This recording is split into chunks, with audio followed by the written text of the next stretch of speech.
Oh, tu peux juste dire Aliou Sané, hein? Monsieur Aliou Sané entre frères, non quoi. Donc jërëjëf Aro pour introduction bu am solo bi. D'abord permets-moi ma jaajëfal bu baax a baax Senghane Senghor pour teewaayam ci conférence de presse bi.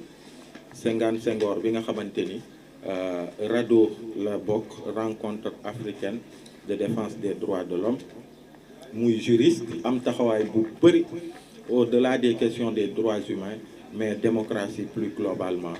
dynamique yu am actuellement ou même dans le passé ba tey ci Sénégal ci mbirum démocratie am na ci taxawaay bu am solo. Beneen intervenant ci conférence de presse bi mooy maître Abdoulaye Tine, mu ngi ci yoon bi dafa xaw a am ay xat-xat, moom tamit ràññee nañ ko ci ay compétences am en tant que avocat qui est d'ailleurs inscrit au barreau de Paris, mais en même temps muy militant des droits de l'homme. Donc damay vraiment présenter nos plates excuses à la presse pour retard bi. 10 heures la ñu woote woon conférence de presse bi et je pense que 11 heures jot na tey dëkk bi dafa xat torop, même voilà la plupart pour ñu accéder fii ça a été difficile parce que zone bi dafa enclavé et il y a beaucoup d'embouteillage. Donc damay ñaan mbooloo mi gannaaw bu ma jaajëfalee Y'en a marre yi pour seen teewaay, ñaan rek commencer quand même par d'abord benn note boo xamante ni c'est pour vraiment condamner fermement agression wu journaliste Maïmouna Ndour Faye bi nga xamante ni yëg nañ ko. Moi je viens de voir les images, c'est un acte barbare, c'est un acte inhumain qu'il faut condamner, mais vraiment condamner fermement, et puis engager les autorités à ce que ñi nga xamante ni ñoom ñoo def ñaawteef googu ci journaliste bi mu doon que yoon def liggéeyam pour que ñu xam ñan la, et puis yoon def li ci war. Mais vraiment toute notre compassion pour Maïmouna Ndour Faye. Jot naa benn collaborateur am léegi mu ngi ma naan ni voilà et voilà ça va donc loolu laa bëggoon njëkkee. Deuxième chose mooy jaajëfal vraiment sénégalais yi, parce que bi ma génnee kaso léegi je pense que c'est ma première sortie officielle lors d'une conférence de presse. C'est vrai que dañ nekk ci jamono ji nga xamante ni li ëpp solo mooy li ci suñu kanam. Sénégalais yëpp am ci taxawaay di xeex pour aar suñu démocratie, aar li nga xamante ni loolu moo màggal Sénégal ca bitim réew boobu ba tey, muy taaral Sénégal fépp fuñ dem ci àdduna ñun ay doomu Sénégal ñu koy bàkkoo, mooy vitrine démocratie bi nga xamante ni dañ koy bàkkee Sénégal. Tey loolu moo nekk en jeu, tey nguuru Macky Sall loolu la bëgg gàkkal, waaye nag peuple sénégalais taxaw temm ne loolu du fi amee,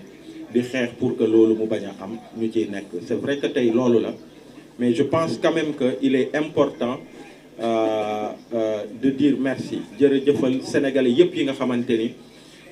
naqarlu nañu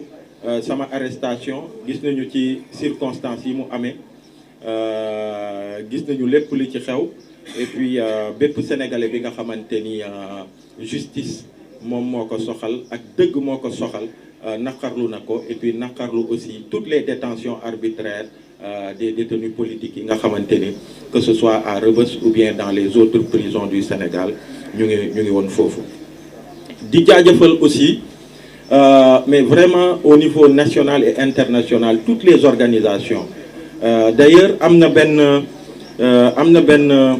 benn déclaration bu forte bi nga xamante ni 100 personnalités, organisations, activistes, ay journalistes sénégalais, ay militants des droits de l'homme du Sénégal, d'Afrique et du monde entier signé woon nañ ko pour exiger ma libération, mais en même temps pour exiger la libération de tous les détenus politiques. maa ngi leen di jaajëfal, mënuma citer parce que dañu bëri, mais ils se reconnaîtront tous à travers remerciements yi nga xamante ni maa ngi koy def. Di profiter de l'occasion aussi pour dire que libération wu ñenn ñi ci ñun, c'est l'arbre qui cache la forêt. il y a encore beaucoup de détenus politiques yi nga xamanteni ñu ngi ci kasso yi, surtout les plus anonymes. J'ai une pensée pour un jeune qui vient de m'appeler d'ailleurs,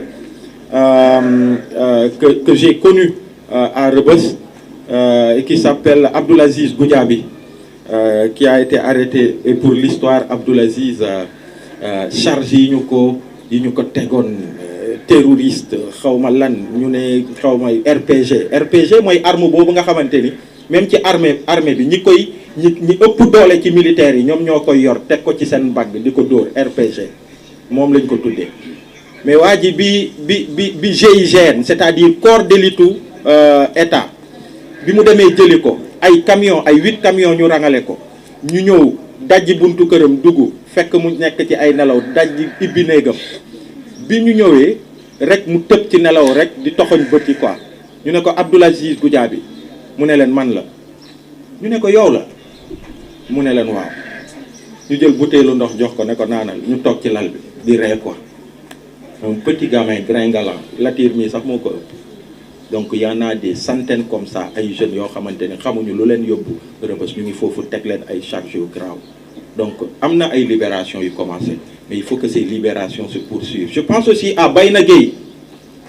ci ay affaire u tàppale ñu ne ay xawma dafa doon dem taali kër Barthélémy Dias bi nga xamante ni dëkkandoom la ñoom ñoo nekkandoo foofu seeni famille ñu jaxasoo ñu xamante tey ñu ngi ko téye Rebeuss boobu ba tey. Je pense aussi à Ousmane Sarr de Nitu Dëgg. Je pense à beaucoup d'autres qui sont actuellement à Rebeuss. Donc exiger à ce que ñu libérer leen ñoom tamit et sans condition. Donc bu ma defee note yooyu ba pare damay daldi rek lire en français la déclaration liminaire de cette conférence de presse. Bala après bu ma ci jógee dinaa jox kaddu gi Senghane Senghor moom aussi mu am lu mu ci indi. Et puis jox kaddu gi aussi maître Abdoulaye Tine bu ñëwee. Et il faut dire que conférence de presse bi c'est vrai qu'il y a un contexte général sur la question des élections ak gàkkal bi nga xamante ni comme ni ma ko waxee Macky Sall mu ngi ko bëgg gàkkal suñu démocratie ci mbirum élection yi nga xamante ni daf ko toxal violer constitution du Sénégal perpétrer ce coup d'état constitutionnel malgré injonction au Conseil constitutionnel tey muy persister dans ce coup d'état là. am na taxawaay bi ci am ñun ñëpp ak d'autres acteurs am na taxawaay buñ ci am dinaa ci am ay kaddu mais dañuy attaquer aujourd'hui par une question non moins importante boo xamante ni il faut que ñu jox ko àqam ñu bëri ñu ngi koy wax di ci jàll mais dañ ci war a taxaw parce que dafa am solo mbirum amnistie bii ñuy wax ndax ci ay jamono ci kanam bu ngeen xoolee am na benn bataaxal bi ma jibaloon à partir de Rebeuss fekk na maa ngi ci kaso bi fekk ñu ngi koy ruumandaat mu am ñi ma jotoon téléphone ci mbir moomu et tout de suite j'ai fait une note pour dire que sama libération que ce ne sera pas au prix de l'effacement des crimes et exactions commises au Sénégal de 2021 à maintenant. C'est vrai kaso gi metti na lool kaso gi xat na kaso gi metti na 4 mois 5 mois 6 mois 1 an waaye bu ñu fay génn dañ fa war a génnee li mu gënee ndax on a été détenu arbitrairement ñu ngi woon ci kaso bi on avait la tête haute on avait le moral on faisait du sport on faisait d'autres choses bëgg nañ génn lool fekki suñuy njaboot waaye it dafa war a doon ci dëgg dafa war a doon de la façon la plus haute mais pas au gré d'une amnistie bi nga xamante ni crimes yu ñu fi def boobu ba tey près de 100 morts ak yooyu day tax ñu effacer ko loolu moo waral tey suñu conférence de presse bi moom lañ koy attaquer principalement et pour dire que le mouvement Y'en a marre remercie la presse qui a bien voulu répondre aussi massivement à son invitation dans ce contexte d'absence de lisibilité installé par le président Macky Sall dont le mandat arrive à terme le 2 avril 2024. Et au moment où le peuple sénégalais lutte vaillamment contre un coup d'état constitutionnel, voilà que le même Macky Sall, au prétexte d'un prétendu pardon et réconciliation nationale, a décidé lors d'un énième simulacre de dialogue national qu'il a organisé les 26 et 27 février 2024, de soumettre à l'Assemblée nationale un projet de loi d'amnistie générale dont l'objectif est d'effacer les crimes et délits commis de 2021 à 2024. D'ailleurs, le texte a été déjà adopté en Conseil des ministres et il doit passer en mode fast-track à l'Assemblée nationale, en tout cas le projet de loi. Cette décision inattendue, non concertée et inopportune, prise à la surprise générale, est systématiquement rejetée par les familles des victimes, les personnes détenues arbitrairement et tous les citoyens soucieux de justice. Dans son principe, l'amnistie est débattue en doctrine car certains considèrent qu'elle est démagogique, dangereuse et susceptible même de violer le droit à l'égalité des citoyens ainsi que le droit à une justice équitable. Au plan international, une loi d'amnistie qui jette une ombre sur des événements vécus au Sénégal entre juin 2021 et 2024 viole les articles 7 et 14 du Pacte international relatif aux droits civils et politiques des Nations Unies du 16 décembre 1966 et l'article 7 de la Charte africaine des droits de l'homme et des peuples de 1981, dans la mesure où l'État du Sénégal refuse aux victimes le droit d'être entendues et jugées conformément aux engagements internationaux et aux lois internes du Sénégal. Dans ses observations finales concernant le 5e rapport périodique publié le 7 novembre 2019, suite à l'examen du Sénégal, le Comité des droits de l'homme des Nations Unies rappelle à l'État du Sénégal que taire les rancœurs, apaiser les esprits et asseoir un dialogue durable ne peuvent justifier le vote d'une loi d'amnistie. Ça, c'est les Nations Unies qui l'ont dit à l'État du Sénégal. Y'en a marre rappelle qu'aucune loi d'amnistie ne peut absoudre les crimes internationaux, notamment la torture, les traitements cruels et dégradants qui sont aussi imprescriptibles. Fidèle à ses idéaux fondatrices, le mouvement Y'en a marre dénonce cette façon de faire de la politique consistant à bâillonner, à jeter en prison d'honnêtes citoyens dans des conditions inhumaines et à refuser d'ouvrir des enquêtes pour clarifier les décès de dizaines de citoyens et finir par jouer aux sapeurs-pompiers. Oui,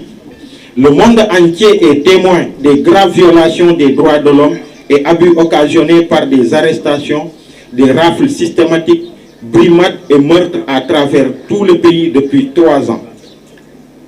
Des manifestants non armés ont été abattus de sang-froid au grand jour. D'autres ayant subi des blessures graves se retrouvent handicapés à jamais. Que dire des cas de torture dont le symbole le plus parlant est le jeune militant Pape Abdoulaye Touré? Et comme si cela ne suffisait pas, près d'un millier de citoyens ont été arrêtés et jetés en prison à Dakar et partout au Sénégal, sans aucun fondement légal, car les charges ont été montées de toutes pièces par un mécanisme de banditisme d'État. Nous en parlons beaucoup moins, mais la condition des détenus politiques, c'est-à-dire ceux qui ont été victimes de détention arbitraire, est un drame national. Je sais de quoi je parle, parce que je fais partie de ces victimes qui ont été emprisonnées. J'ai fait 4 mois et 10 jours à la maison d'arrêt de Rebeuss. Et beaucoup parmi les prisonniers politiques traîneront à jamais les séquelles physiques et psychologiques de leur séjour carcéral. C'est tout cela que la loi d'amnistie de Macky Sall compte nettoyer. C'est pourquoi Y'en a marre se dresse contre ce projet funeste et appelle les Sénégalais à se mobiliser pour son échec, comme ils se mobilisent héroïquement actuellement contre le coup d'État constitutionnel. Le mouvement met en garde les députés qui se rendraient complices d'une telle forfaiture consistant à étouffer la poursuite des crimes graves et comportements graves contre le vote d'une quelconque loi d'amnistie. Si les autorités persistent à faire voter cette loi, nous nous engageons à travailler avec les organes des traités des Nations Unies et l'Union africaine pour ramener pour amener le Sénégal à abroger cette loi dans les meilleurs délais. Et enfin, le mouvement Y en a marre invite tous les candidats à l'élection présidentielle 2024 à prendre un engagement public à combattre ce projet de loi et à l'abroger au besoin, car elle est unique et ses bénéficiaires encore inconnus sont autres que les Sénégalais. Ça va autrement que dans l'intérêt général du peuple sénégalais. Loi DEF, loi Momo Koldini, fait à Dakar le 1er mars 2024, le coordonnateur du mouvement Y en a marre.